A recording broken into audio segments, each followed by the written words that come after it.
All right, folks, we are talking here about covering beats, especially in a Zoom era. We have two of our state sports writers of the year with us.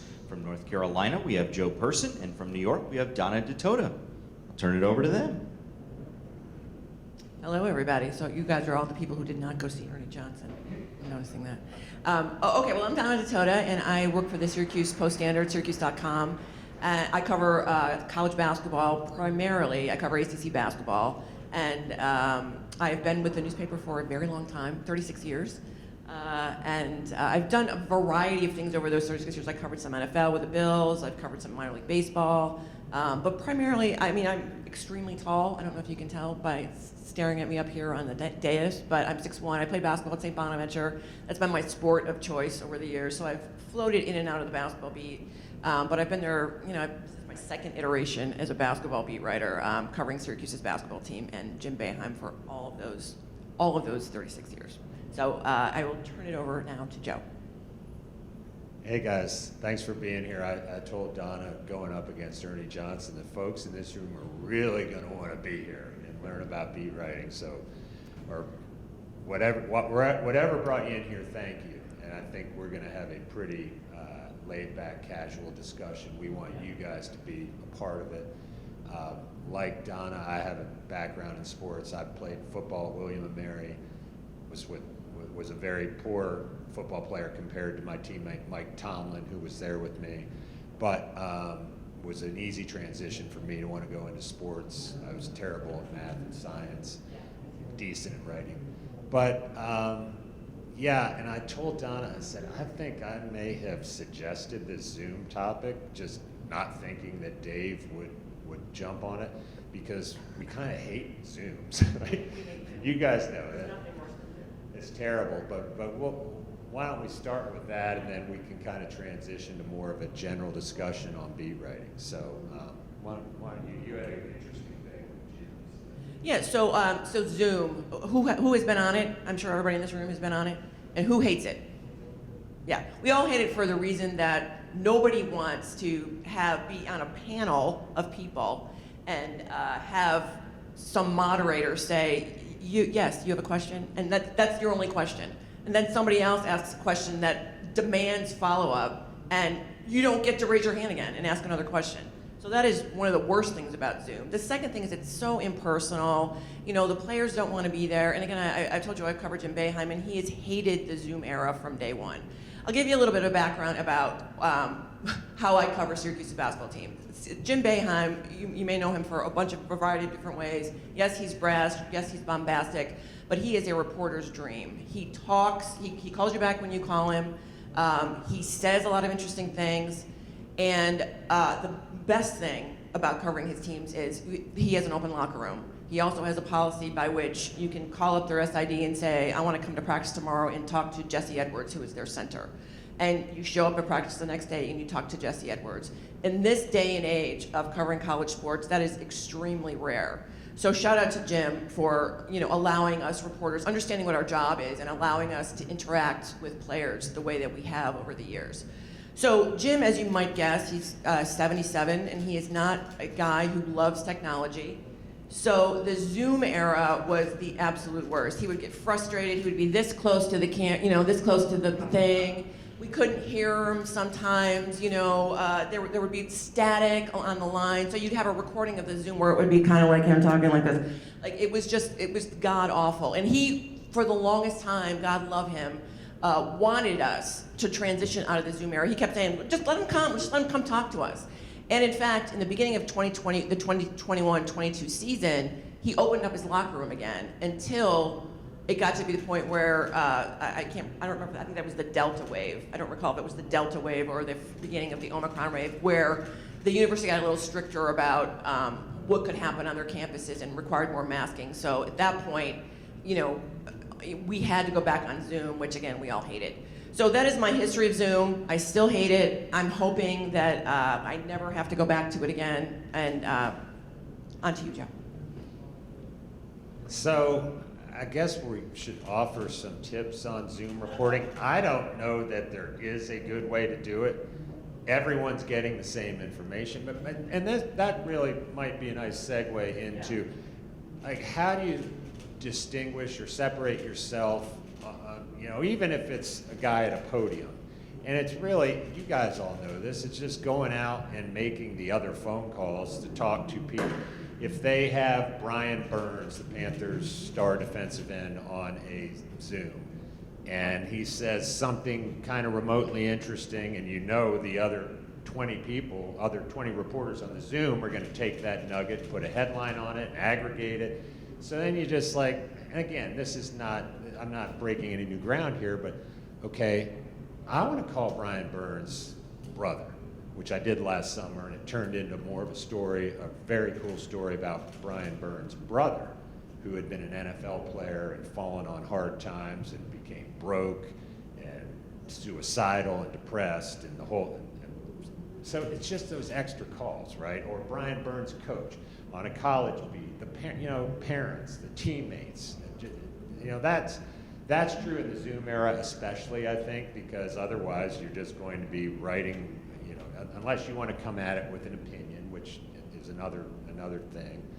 But yeah, the Zoom sucked. I think the NFL is going to. I cover the Panthers. I think we're going to be done with that and back to open locker rooms. There's some pushback from the NFLPA, the union, about getting us back in the locker room, and it's really weird and sad that, like, they're saying, oh, well, do they need to be in there when the guys are dressing and undressing? And like, no, I thought we were past that. And this is just an opportunity to be there where they're comfortable and get to know them on at least more than a superficial level.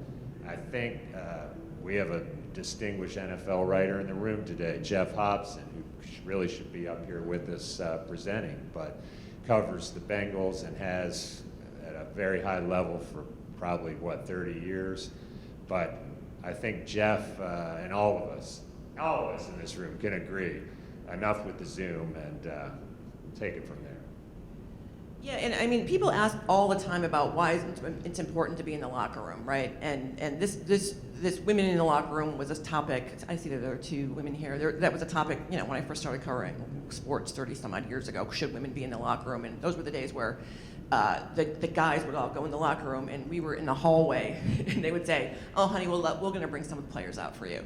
That's how it happened 30 years ago. And now everybody's in the locker room. People would say to me, like, "Why do you want to be in there? There are all these smelly, gross guys. It's disgusting." Why? The reason we all want to be in there, the reason we all want access to the locker room, the reason we all want access, individual access to all these players, is that's where the information is, right? That's where the stories are. And it's not just the star of the game or the person who made the game-winning block. It's the person who made the game-winning block's roommate, or the person who you could be writing a feature about somebody else, and everybody is available. Everybody in that locker room has a story to tell, and that's why we want to be in there. That's why Zoom was so restrictive in the ways in which we covered sports, and I think, to your point, Joe, I hope we don't move to the point where they've said how convenient this is, and the players have said, we don't want these reporters kind of nosing around here and asking us questions, because that would be the death of us, honestly. Yeah, I hope we're not there either. I like the fact, Roger Goodell, I can't believe I'm going to sit up here and compliment him, but at the owners' meetings this year, he did say for all the world to hear that they want to open back the locker rooms again. And, the interesting thing is the players, the NFL players, or in any sport that really get it, they want us in there, because they want. Yes, you can. It's a different era now where players can obviously publicize themselves on Twitter and Instagram and everything else, the Players Tribune. But the guys that get it still understand the value of having a good relationship with the media and having someone that will tell their sides of things truthfully and honestly and fairly. And so getting back in there is going to be really important. I thought maybe, too, we could talk about, Donna and I we had a very long planning session for this event about 10 minutes ago.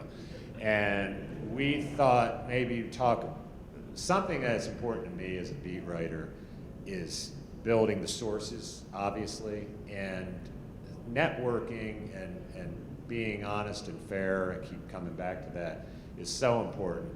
But this just popped in my mind, in my head this morning. I was at a convention similar to this. It wasn't the Salisbury thing, but it was up in Wilmington, Delaware. I was new to journalism. This is probably mid-'90s, early '90s, so I'm dating myself. Terry Pluto was not presenting. A long time chef, he was Akron, right? Akron, Cleveland. Really terrific writer, but somebody told the story about what Terry Pluto would do after every story he wrote.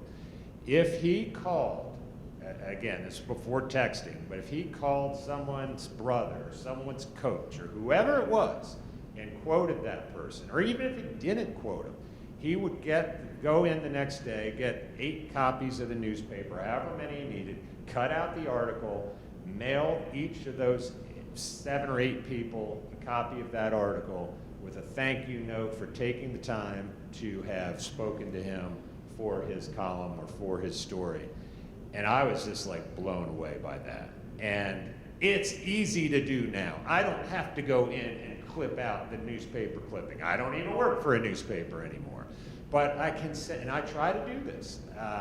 If these sources are, sometimes they're not even sources when you first talk to them. It's just somebody's brother, but they become sources if you take the time to do something like Terry Pluto did. So I'll send a link and I'll text it to Ryan Burns' brother in this example and say, really appreciate the time, Stanley. It was so insightful. Here's a copy of the article. Here's a link to the article, rather. And then more times than not, I go, I don't have a subscription. How do I read this? And so then I say, give me your email. I'll cut and paste it to you. And those kind of things. I'd love to hear some tips that you've had. Yeah, I agree. There's nothing more important than covering a beat than establishing sources. Not only for breaking news, not only when something dramatic happens and you get a call from your editor at 6 in the morning saying, somebody rolled over in a truck accident, like who can you talk to or what have you. Not only for those situations, but stuff that's just, stuff that features that you might want to work on or stories that you might at some point want to delve into. Just establishing sources is so important.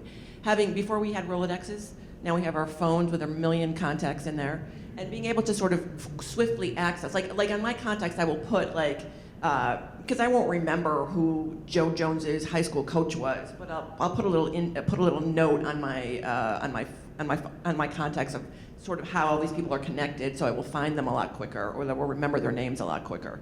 Establishing sources, establishing relationships with people, and I tell this story all the time.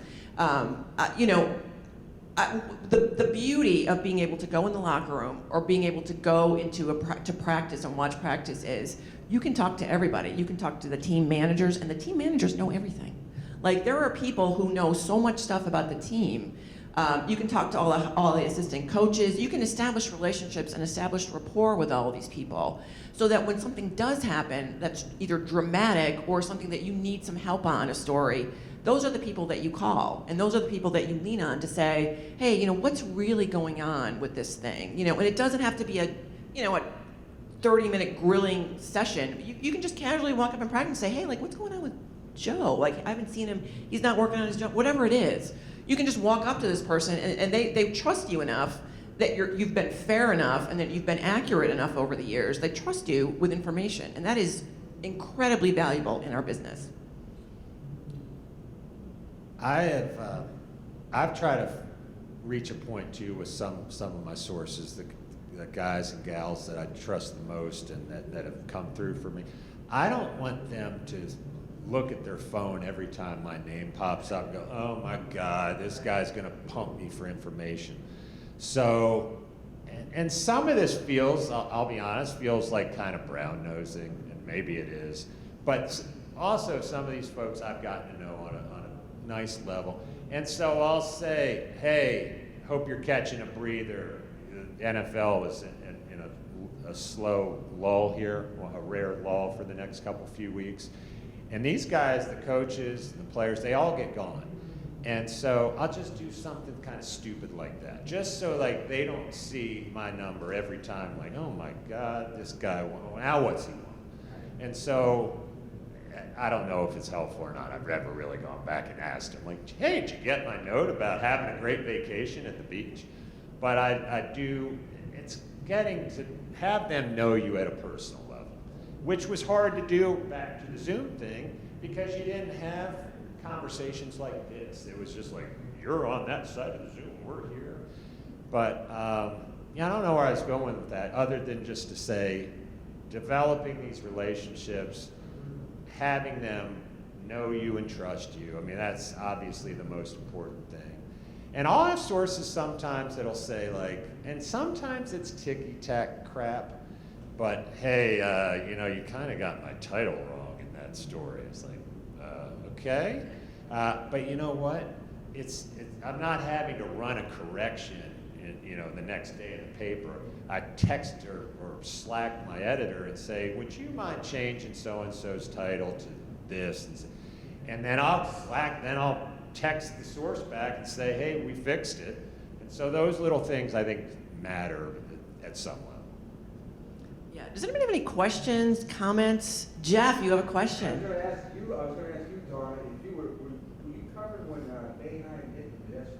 Were you involved with that? Yes, I did a lot of, you know, that story. So what happened was, let's give a little recap. So what happened was, it was after a basketball game in the middle of the season, and Jim Boeheim was driving home from dinner, and it was late in the evening, probably, I don't know, it was like 11 or 12 o'clock, something like that, and he hit a pedestrian on a highway. This guy was exiting his car, because it was like a rainstorm, or it wasn't a rainstorm, it was like a snowing or sleeting or something in Syracuse, which you just want to do in the middle of the winter. And so the guy was trying to, okay, this is what happened.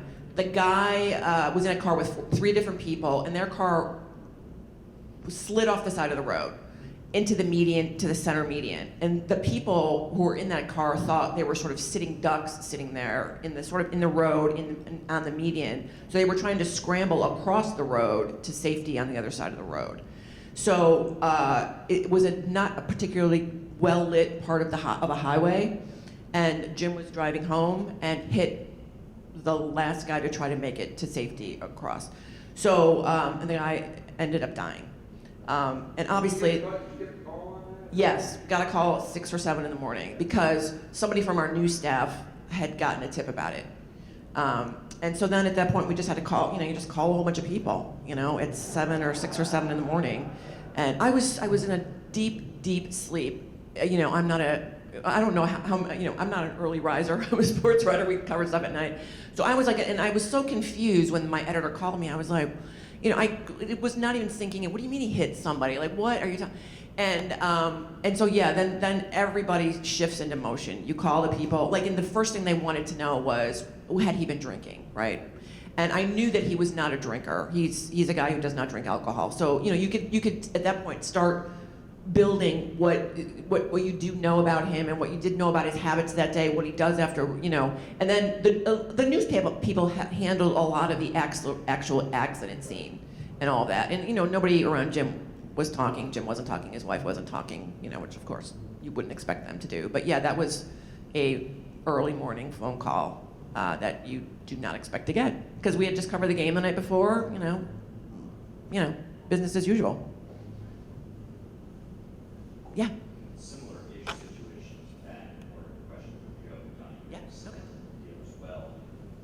When you are a sports writer, you cover X's and O's, and all of a sudden you have a situation like this Panthers Rock Hill practice facility debacle, and you have to start learning about local bonds and ordinances and all that other fun stuff, and especially for an outlet like the Athletic doesn't have a local news component.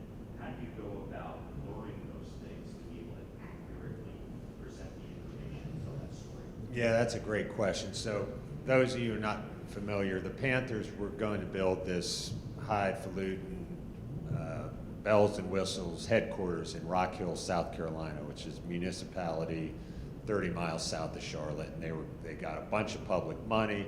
They're $16 billion owner was going to put in some of his own money, and things got sideways on the amount of tax supported, the amount of public money they were supposed to get from Rock Hill, the city of Rock Hill. And rather than try to work with the town, the city, basically the owner took his ball and went home, and there's this hulking structure of partly constructed steel and a bunch of red dirt now in Rock Hill, South Carolina.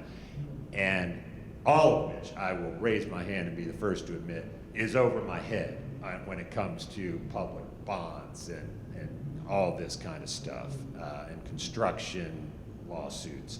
And so, but this was a few weeks ago.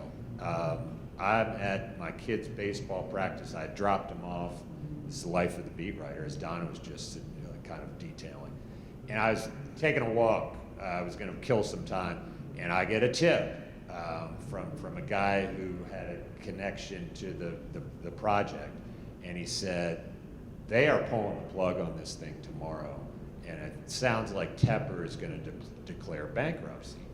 And I was like, whoa, again, David Tepper worth $17 billion. But I still didn't know what any of that means. So luckily, The Athletic has a terrific sports business writer, Daniel Kaplan, who's he covers all sports business, but he has a strong background in the NFL. I called my sports editor first. I said, here's this tip I got from someone who's he had given me another tip on the project a month before, so I knew it was solid. And I said, I think I want to reach out to Daniel Kaplan, because this is above my pay grade. And again, I dove into it and learned as much as I could. But Kaplan was great. He was like, oh yeah, man, I'd love, because it's what he does, right? And so I was thrilled for the assist on that. Together, he did a lot of the business stuff. I supplied a lot of the background on the project, on Tepper, and the team was going to declare. And it turned out this is how billionaires operate. It wasn't David Tepper personally declaring bankruptcy. It was this real estate sort of holding company that was doing the project that was going to declare bankruptcy as a way to sort of protect itself from lawsuits and all this, and paying the workers probably a fraction of what they were owed. But so the Panthers were going to do this on a Thursday morning. When we kind of had it secure and tightened up, I texted them. I said, here's where we're running tonight. And they said, all right, well, give us a little time. So then they were turning around. They ended up filing the bankruptcy thing Wednesday night, but we were still out first on it. And it was just, I don't know if the story was a great example of cooperation more than anything. And but yeah, obviously Donna has to learn about courts and besides basketball courts. We all jump into things, and that's the cool part of being a journalist, right? Like, you never know. You start a Monday morning thinking, I'm going to do this today, and then next thing you know, I'm writing about bankruptcy. And I'm sure Donna has some cool examples about that as well.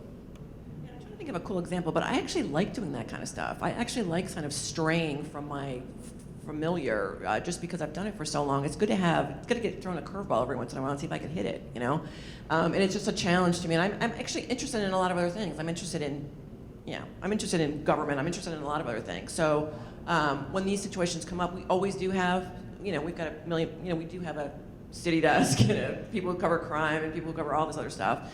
But I like to do it. I like trying to learn some new things and trying to figure out, and because I have lived in Syracuse for so long, I do have a lot of sources that are not basketball people, just because I'm in the world, and I've met people. I'm on a bunch of boards, not a bunch, I'm on 3 boards, and so I know people, and so it's nice to sometimes just step out of my comfort zone and try to figure out something else, Does anybody else have any questions? Any other comments? Yes?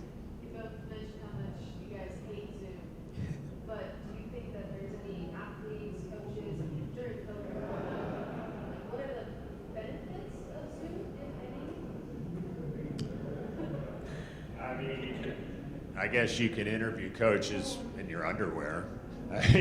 Not to be weird about it. No, but there have been times it's like you're running around trying to do something in your personal life. It's like, oh shit, we got a Zoom today, and so I didn't have to put on a golf shirt. That's the only benefit I. Yeah, I mean, honestly, there are no benefits. I mean, except, for example, I guess if somebody is, like, sometimes college athletes are just super bad at time management, right? So you will schedule an interview for somebody at 3 o'clock at practice, and they will not show up, right? And, you know, you don't get, I never get offended because, you know, they're 20-year-old kids, and, you know, they don't, why do they, you know, that's my, like, talking to me is not the highlight of their day. But it was for a Zoom thing, when this person was scheduled to do a Zoom interview with me, they had to show up. They had their sports information director like tapping them on the shoulder and following them around and being like, hey, you got a 3 o'clock with Donna, like you got to show up for this thing. So I think that would be the only benefit really. And I'm talking about a one-on-one Zoom. I'm not talking about a giant screen full of people Zoom. But like a one-on-one Zoom, the sports information people are a lot more interested in getting you this person because they've promised them to you. Whereas, you know, if I say I'm coming to practice at 3 and I want to talk to Jesse Edwards, just to use him as an example, you know, Jesse may or may not get there on time. He may or may not be there because he's just wandering. But at that point, my day is not killed because you can talk to other players who are in there, you know. So I guess the only benefit would be on the one-on-one Zooms, you had the sports information people making them do it, you know. Other questions? I mean, how do you keep going? You know, that's a really good question, and I have moved from job to job. I haven't been a basketball writer the whole time, but one of the things that I do is during the season it's tough. You're grinding the whole time. You know, I happen to really love basketball. I love the game, and so I still take enjoyment and pleasure from going to games, figuring out games, Xing and O'ing games. I still really enjoy that. I still enjoy writing stories about basketball, right? But you do get to the point where, oh my God, like how many times can I interview this one guy about something, whether he's a good free throw shooter or whatever it is. It's enough, really, you know? I have benefited from, and I'm not sure, do you work for a newspaper or where do you work? So, I mean, and the people at my newspaper understand my angst, for lack of a better word. And so they have let me, like last year I did a ton of stories about the 100 years anniversary of women getting the right to suffrage. So I got to spend some time on that project. This year I'm working on I've just finished writing a 5-part project. It's tangential to my beat, but it's a basketball-y kind of story. So I've spent about a month on that story. So I've been allowed to, over the course of my career, during times after the season, so to speak, is over, to do some things that I really want to do. And so that's what really kind of keeps me juiced a little bit, that I get to, at some point at the end of the rainbow, there's that pot of gold, cool little story that I wanted to work on for the longest time. And I think my editors know that. My editors know that, and, you know, it's a lot, you know, for those 8 months of the year when you're just grinding on basketball. And I get to do a few things here and there that I really enjoy.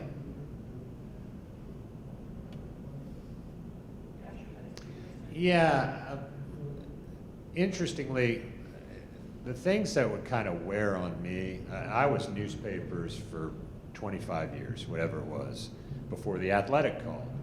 And I really liked the idea, and the Athletic has changed a little bit in the 4 years I've been with them, but for the most part, I'm not, you know, if the Panthers sign a backup center, I'm tweeting it. I'm not, whereas if you're at the paper of record, you feel the obligation to write 15 inches or 750 words, whatever it is, and those were the things that would start to wear on me. It's just like the incessant, just the grind, and just feeding the beast is what we called it in one of my newspapers.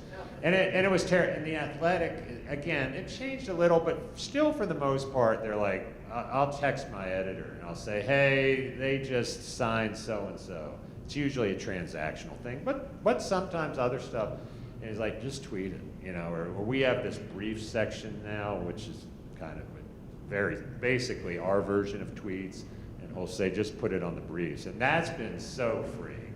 Because, again, at the Observer, and I'll pick up the Observer the next day, and they had to write 15 inches on this backup center that I wrote 200 characters on, and that's been great. Something I want to ask you about, Joe, about the standard of news, the definition of news. I don't know if I'll date myself, but you probably remember this back in the day. I don't know if you can get 80% of the stuff that gets the headline. I don't even know if you can get it in a newspaper 15 years ago. I don't know how many times an editor would tell me, you know, which you only get 8 inches, and I have like 15 inches of notes, and they get whacked in half as a space. Or, you know, like the backup center thing, and it gets, you got people rolling out PFF analytics on them, and you know, matchups, and guy might not make the club.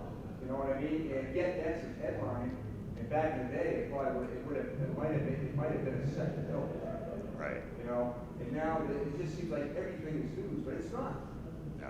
It's not. But everything is played like JFK matters. You know, and I think we get caught up in what really is news. Yeah, it's a great question. I mean, I was never a fan, still not a fan of aggregating. I understand sometimes, I think we all hate that, like Zooms. Sometimes, I mean, if somebody is going to break a story on your beat, you can't get all of them, right? And so when it rises to that level, then absolutely, you got to tuck your tail and admit you got beat and do the aggregating or do the reporting and say as first by Adam Schefter or as first by Jeff Hobson. But the other stuff, I'm not, and again, not to cast aspersions, but at a lot of the bloggers and those types of sites, they're living and dying with the clicks. And so I get why some of that stuff, to your point, Jeff, maybe gets a headline. That's not news. I mean, It's not. It's not. It is, I guess, but it's not headlines. Yeah, you know, as we have sort of segued from figuring out how we're going to make money from a newspaper or from something like The Athletic, right? In the beginning, when we first basically were, because I'll give you a little background.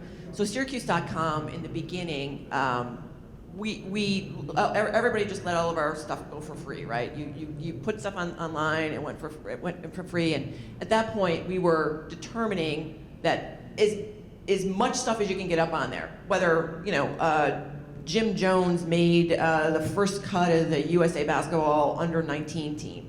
Like, we'd put a headline on that and we'd throw it up on our website, right? It would take all of a half hour to do it. You'd get it from a little press release and you'd put it up there just so people would click on it.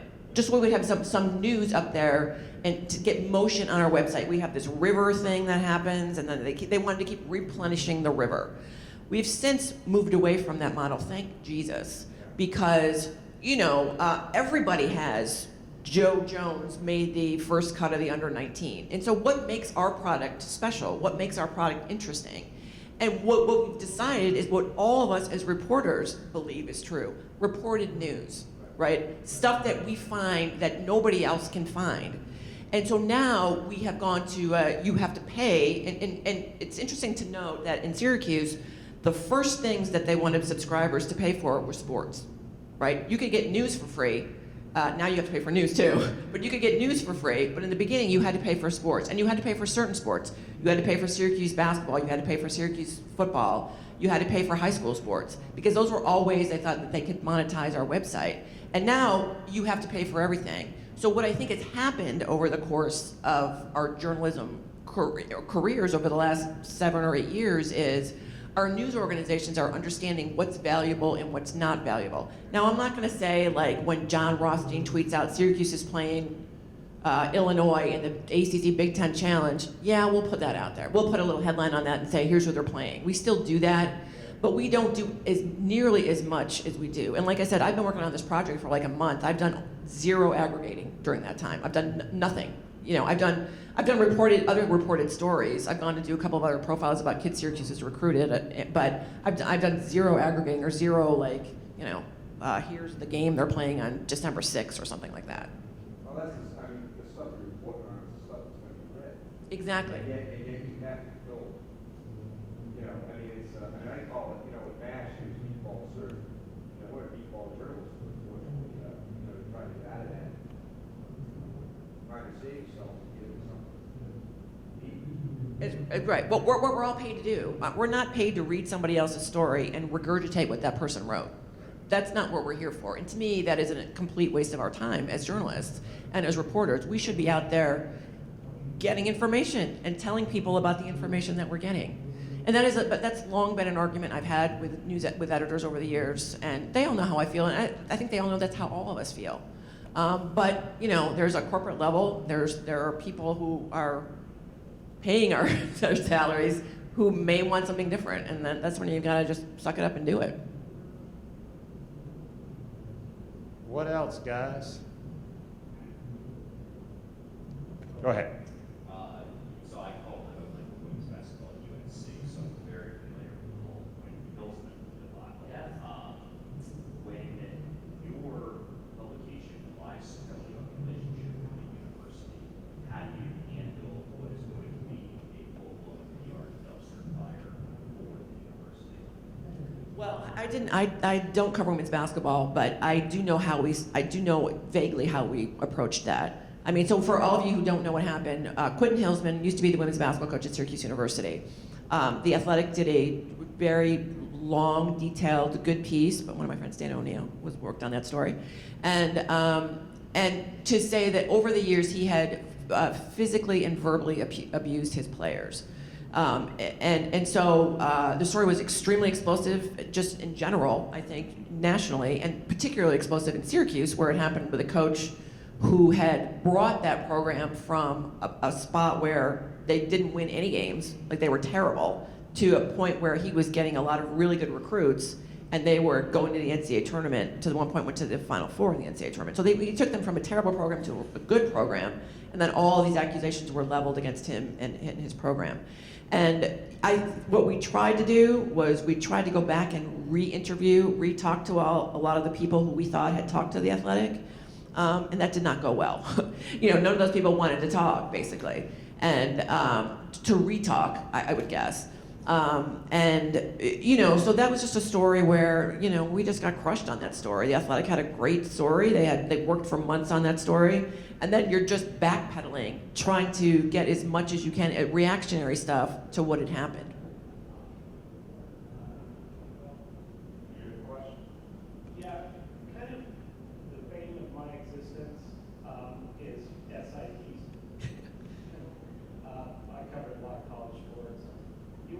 That you go talk to the team manager, whatever.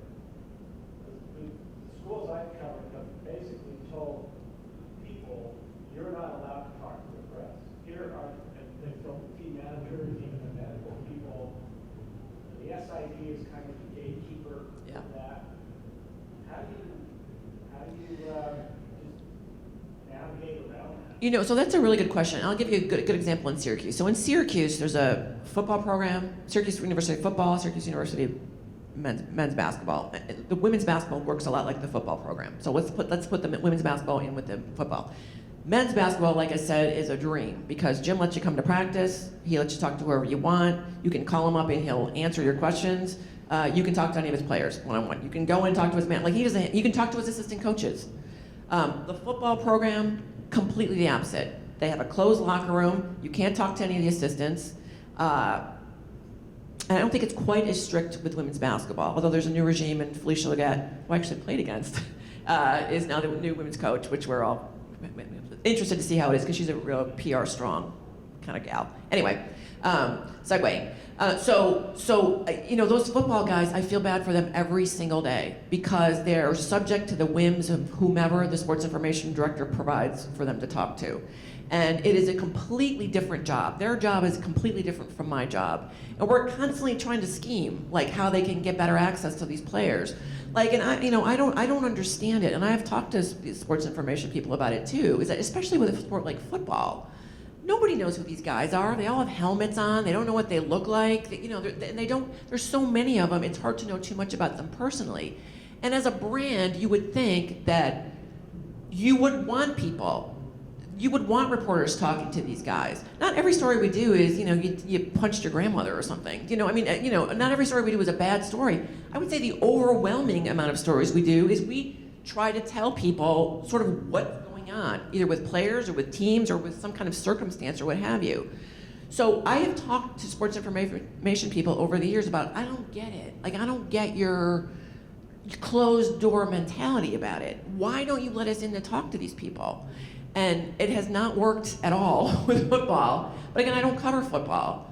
So I feel for you because it is a terrible, it would be awful, honestly. A lot of it is, they'll throw it on the coach. A lot of it is, like you said, Boeheim is probably different than. Yeah. Like, nobody's going to tell Jim Boeheim, we don't want you to do that, Right. you know. So, yeah, I mean, maybe you can have you talked to the coaches about it? Yeah, but see, here's the thing, and everyone's probably heard it. If you go do something that the SID doesn't like, they threaten to pull your. Oh, come on.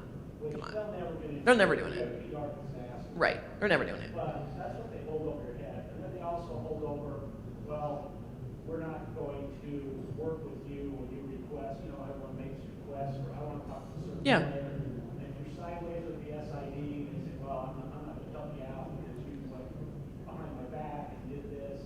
It's a really hard situation. It's just, I don't know. There's no good answers. There's just, you have to try to, I would just talk to the head coach and say, like, listen,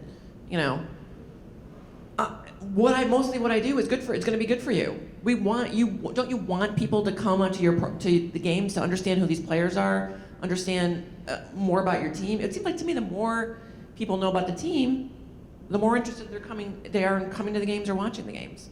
I don't know, that's me.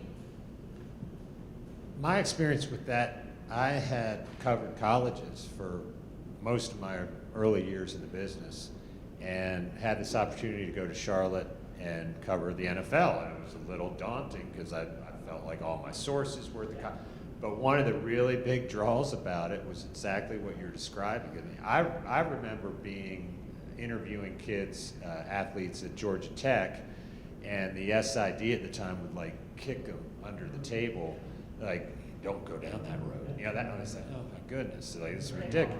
Yeah. But so I called a buddy of mine who had done some NFLs and made the same jump I had. And I said, what's the difference? What am I getting into? And he said, what's great is the NFL, those guys want to talk to you. They don't want to be under anyone's thumb because maybe they're getting screwed on a contract. Maybe they're getting screwed on playing time. Same kind of things that happen in college with playing time, but college kids are afraid to talk because they see the regime and so forth, the iron fist. And so that, I guess I'm advising you to find an NFL beat. No, not really, but that has been a nice part about it, that the NFL guys and pro guys in general, and you have agents, and the agents that it's like, and that was daunting to me because I didn't have many agent contacts, but especially the guys who are representing, and Jeff knows this, the majority, if there's 90 guys on the summer roster, there might be like 6 of them who are represented, maybe 6 to 10 represented by agents who only will deal with Schefter, only will deal with Ian Rappaport. But the vast majority of the agents represent the other 80 guys. And they know the value, they understand the value of having a relationship with one of the beat guys for their guy, because this is a guy who might not make the team. And so any sort of positive press they can get. So I'm kind of going off on a different direction, but yeah, we all feel that pain. I mean, that sucks. And I don't know. Talk to the systems. They let you talk to the systems. I've covered the University of Utah football, and they made the OCs available once a month. Once a month. One-on-one or as a group? Group. Yeah. I guess it's hard to get them off the record on. I guess Yeah. they're. Because that's what they always tell you, get a guy on either side. Get a guy on either side of the ball. Those just not going to be quoted. So you got to, but that's a situation like that. I don't know. I guess the guys got to trust you. This name every surface is print. Yeah. And again, I would just try as hard as you could as the coach. I'll tell you like a ridiculous story about Jim Boeheim. So a few years ago, unbelievably, Syracuse not unbelievably that Syracuse went and played basketball in Italy on like a 10-day tour of Italy, right? Unbelievably, they said, Donna, we're going to send you. So so I went with the team, with Syracuse's basketball team to Italy, and Jim was awesome. Like he's good anyway, but he was just like, where can we drive you? You can talk to this guy. It could not have been better. And because I think he understands. I mean, he's an old school guy. He understands we have committed this money to sending me to Italy, of all places, with his team. And we need content, we need information. And so he could not have been more, hang out with the guys in the lab, come to dinner with us, come on this boat trip with us. You know, he could not have been more accommodating. And I wrote a bunch of fun stories of the team playing in Italy. One of the reasons we went is because that was a very young team, and they had all these new players that nobody knew anything about. So one of the reasons we went is to, like, let's introduce fans to some of these guys that nobody knows. And so you have to, I think, try to convince the coach of the unbelievable value of you telling these guys' stories or gals' stories. Anybody have anything else? I wish we had something to. I don't sing, but I'm not much of a joke teller. I'm a terrible joke teller. Really am. Where do each of you guys work or in school? And you said Chapel Hill, women's basketball. Women's basketball is a sports job. I cover the Washington Capitals for SB Nation as well. Excellent. How long have you been doing that? Almost 4 years. Okay. Hockey, another sport not in my wheelhouse. Jeff? I cover the Cincinnati Bengals, Bengals.com. But you used to be in Syracuse, New York. Yeah, I was gonna say, the Bayheim you're describing is not the Bayheim that I do. Really? Wow, yeah. And I think the reason the Syracuse people sent you to Italy, they probably thought it was Geneva, New York. No, I mean, I'm telling you, like, so my boss calls me up and goes, oh, so the team's going to Italy, and you must be so excited. I'm like, well, good for them, I guess, you know, whatever. But we're going to send you. And I just could not get over it. No, and then, not only did they send me, they sent a photographer. Sent me and a photographer. But Bayheim's still tough on college. He's still tough. He's still tough. I mean, during the season, he's brutal. Like, he will, you know, I can't tell you the amount of times I've been yelled at by him. It's a lot. He still seems to be, from the stuff I read between the lines, he's still tough on the Daily Orange. Yeah, he is. He's tough. He's tough. Well,